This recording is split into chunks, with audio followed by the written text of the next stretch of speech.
नमस्ते दोस्तों, मेरा नाम अविनाश है और मैं कॉलेज कर रहा हूँ।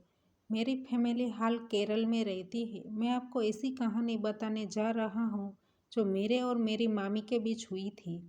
कॉलेज में छुट्टी हुई थी, इसलिए मैं गाँव जाने के लिए रेडी था। मेरे मम्मी पापा मेरे साथ नहीं आए थे, लेकिन मुझे गाँव जाना काफ़ी पसंद है, इसलिए मैं अपना सामान पैक करके गाँव जाने के लिए निकल गया। गाँव में मेरे मामा की फैमिली रहती है। मेरे मामा की शादी हो चुकी है और उसकी एक बेटी भी है। मेरी मामी का नाम जागृति है और वह 29 साल की है। दिखने में वह थोड़ी श्याम वर्ण की है, लेकिन उनके नखरे काफ़ी ज़्यादा है। मैं गांव जाने के लिए काफ़ी खुश था और खुशी का कारण वहाँ का वातावरण था और काफ़ी सारी यादें भी थी। थोड़े दिनों से मेरे मामा और मामी के बीच काफ़ी ज़्यादा लड़ाई झगड़े होने लगे थे, इसलिए मैं उनके झगड़े का समाधान करने के लिए ही जा रहा था। सुबह 5 बजे मैं गांव जाने के लिए निकल गया और 10 घंटे का सफ़र तय करके मैं गांव पहुंच गया। मुझे देखकर सब लोग खुश हो गए और सब लोग मेरा हालचाल पूछने लगे और मैंने भी सबके हालचाल पूछे। मामी ने भी मेरा हालचाल पूछा और प्यार से मेरे सिर पर हाथ रखा, और जैसे ही उसने मेरे गाल पर हाथ लगाया कि मुझे कुछ अजीब लगा। उसको भी पता था कि मैं जवान हो गया हूँ, इसलिए उनके लिए कोई अच्छी लड़की ढूंढनी चाहिए। फिर हम सब लोग ने साथ में खाना खाया। फिर शाम को खाना खाते वक्त मेरे मामा ने कहा, मैं एक रिश्तेदार के वहाँ जा रहा हूँ और वहाँ 3-4 दिन के लिए रुकने वाला हूँ, इसलिए उनका बेटा भी उनके साथ जाने के लिए जिद करने लगा। मामा भी उसको साथ में ले जाने के लिए राजी हो गए। मैं भी काफ़ी खुश था, क्योंकि मामा बाहर जाए तो मेरा काम आसान हो जाए। उस रात को खाना खाने के बाद सब लोग अपने अपने कमरे में सो रहे थे। फिर मैं आधी रात को उठकर बाहर पानी पीने के लिए गया।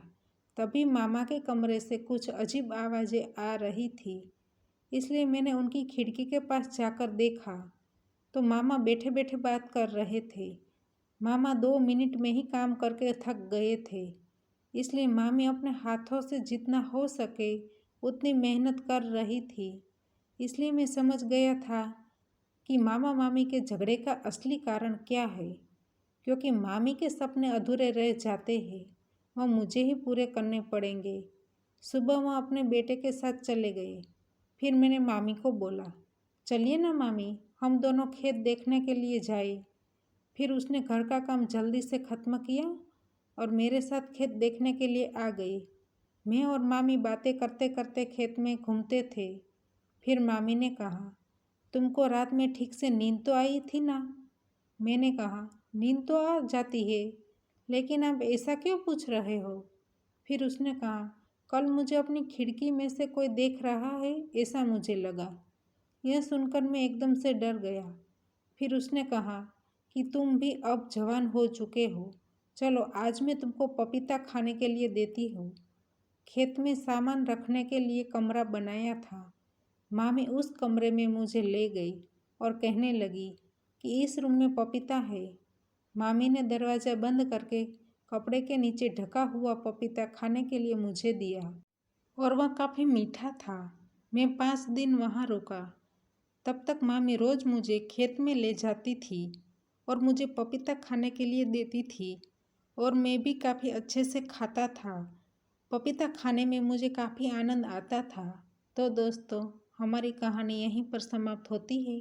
आपको कहानी पसंद आई है तो वीडियो को लाइक करें और शेयर करें, और चैनल पर नए हैं तो चैनल को सब्सक्राइब करें, और हाँ, नोटिफिकेशन बेल को ज़रूर दबाइए ताकि आने वाली अगली अपडेट आपको सबसे पहले मिल सके।